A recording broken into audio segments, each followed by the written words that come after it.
Hello everyone, Colby VA here, and I just received a request to show how I put the spring into the Cyma M870 Shotgun. So here you go. Here's a shot of the mag well, and as you can see I've just got a spring in there, and then I put a dab of hot glue all along the side. I was lucky enough to find a spring that had a little square metal prong sticking out of it. If you don't have a prong, you can kind of see deep down in there, underneath it, there's a hole that I have drilled. I'm not sure if you can see that well. Yeah, you can, right there.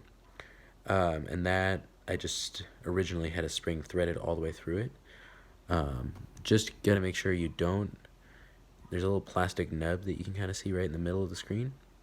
And gotta make sure that nothing rubs up against that, because that does move when you're cycling the shotgun.